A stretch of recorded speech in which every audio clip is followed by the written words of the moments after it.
Bonjour Marion, avec les beaux jours qui arrivent, je me demande quelle protection solaire tu conseilles. S'il y a une marque de confiance que tu connais avec une bonne composition, je suis preneuse. Marion, j'aurais voulu te conseiller sur une crème solaire sans parfum, car les crèmes solaires ont généralement tendance à accroître les poussées de boutons chez moi. Je m'apprête à passer une semaine au soleil. Aurais-tu une crème solaire pour le visage à me conseiller parmi toutes celles qui existent? Si tout va bien, je pars au soleil et j'ai grand besoin de tes conseils afin de protéger ma peau, surtout au niveau du visage. Crème solaire, laquelle prendre? C'est moi ou j'ai l'impression que vous galérez un peu dans le choix de votre protection solaire? Je pense qu'il est temps de faire le point ensemble.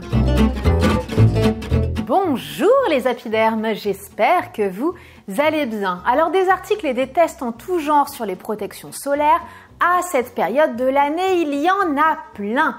Le problème, c'est que vous avez beau lire des tonnes d'informations sur le sujet, vous ne savez toujours pas comment choisir votre protection solaire.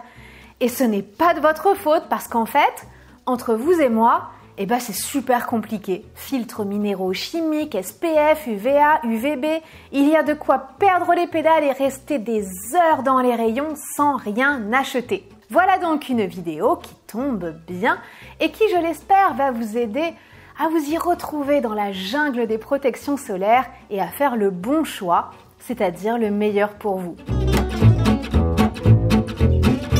Vous avez déjà entendu parler des rayons ultraviolets, les fameux UV. Ils proviennent directement de l'énergie électromagnétique émise par le soleil. Il existe deux sortes d'UV, les UVA et les UVB, et on a souvent du mal à comprendre les enjeux et les différences entre les deux. Alors, je vais essayer de faire simple, mais efficace.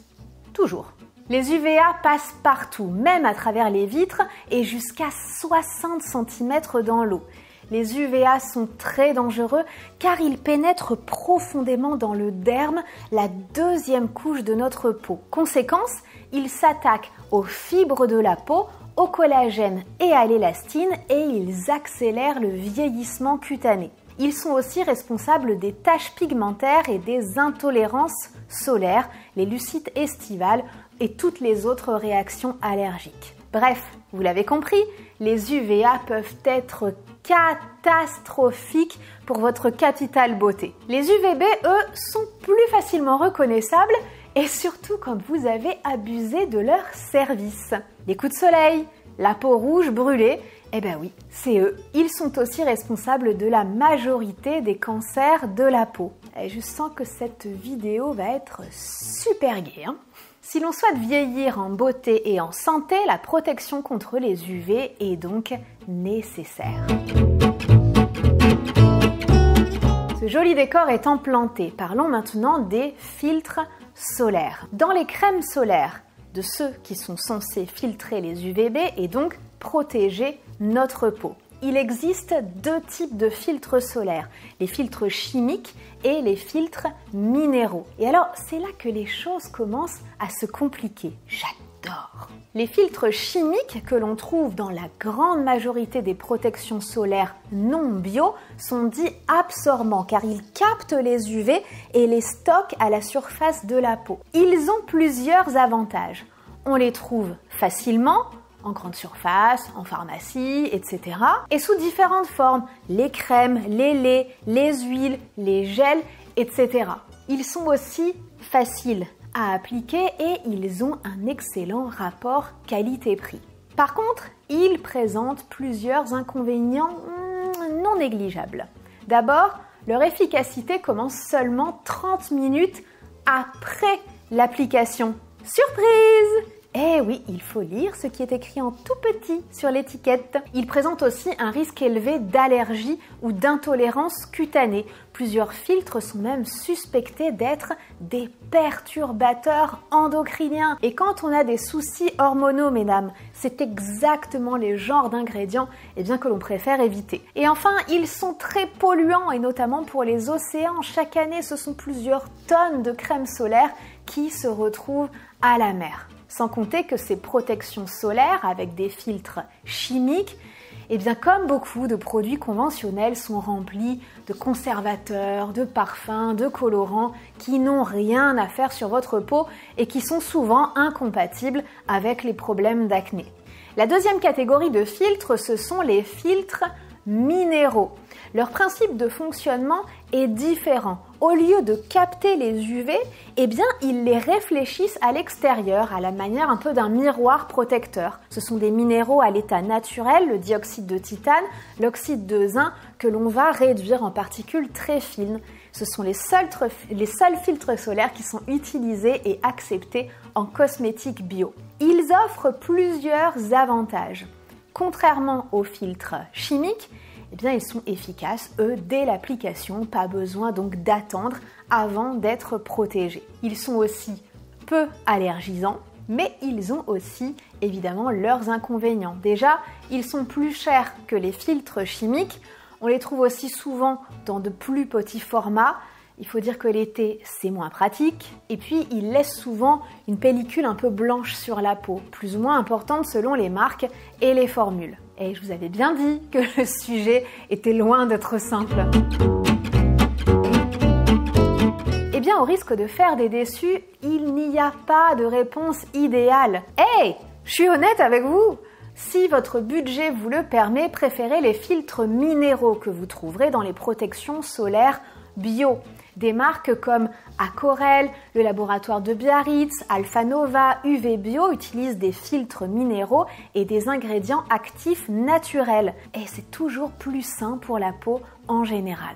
Attention par contre à toutes celles qui ne supportent pas les huiles végétales, qui peuvent aggraver leur acné car les cosmétiques bio en contiennent souvent. Soyez particulièrement vigilante à l'huile de coco, notamment qui a un indice comédogène élevé, ce qui risque de boucher les pores de votre peau.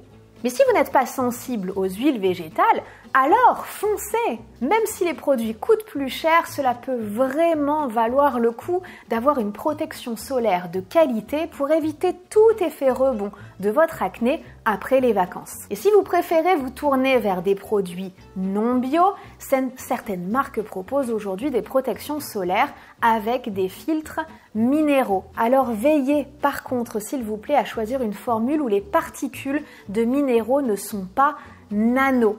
C'est une mention qui est obligatoire aujourd'hui, alors choisissez les compositions où cette mention n'apparaît pas. Les particules nano sont si petites qu'elles sont soupçonnées de pénétrer très rapidement dans le corps et d'avoir des effets très négatifs sur la santé. Alors on va éviter, d'accord? La marque Bioderma par exemple a sorti une version minérale sans nano. Je vous avais dit que ce sujet était un vrai dilemme. Dans un cas comme dans l'autre, le mieux, eh bien, c'est encore de tester. Chaque été, ma peau se transforme en laboratoire de tests. Je découvre de nouvelles marques, j'essaie, je sélectionne ce qui me convient le mieux en termes de texture, de protection et aussi évidemment de réaction cutanée. Ma préférence va toujours aux protections bio, c'est d'ailleurs un non négociable pour mon visage. Mais il m'arrive d'acheter des protections solaires qui soient non bio, que je choisis donc sans nanoparticules et que je vais réserver pour le reste de mon corps. Quoi qu'il en soit, je ne mets jamais, je dis bien jamais de protection solaire directement sur ma peau. J'applique d'abord ma routine de soins et ensuite je mets la crème solaire. Et bien sûr, je me répète à chaque fois, mais c'est indispensable de le marteler, je ne me couche jamais, et j'ai bien dit jamais, sans avoir nettoyé ma peau. C'est d'autant plus important que la peau soit débarrassée de toute protection solaire, au moins la nuit. Elle doit pouvoir respirer. Est-ce que ça va? Vous commencez à y voir un peu plus clair sur les protections solaires et leur impact sur votre peau? Le petit mal de tête qui est en train d'apparaître est sponsorisé par Apiderm. Je vous en prie. Il y a quand même un dernier point que je voulais aborder avec vous, c'est celui des indices de protection. Les marques de protection solaire doivent préciser sur leurs emballages le fameux facteur de protection solaire, le SPF. C'est un chiffre qui va de 6 à 50. Il indique le niveau de protection contre les UVB, ceux qui sont responsables des coups de soleil, pour celles qui me suivent encore.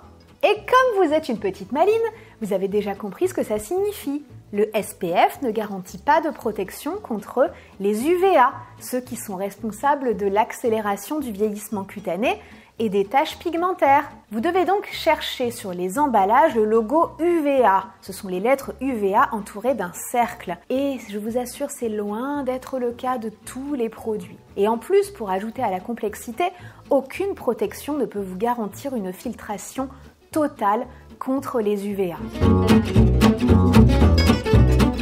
Est-ce que je récapitule, mes chers apidermes? Mon conseil en matière de protection solaire, c'est de privilégier les produits bio. Ce sont les seuls à proposer des formules naturelles avec des filtres minéraux sans nanoparticules. Acceptez que l'utilisation soit un peu moins pratique que les crèmes solaires classiques.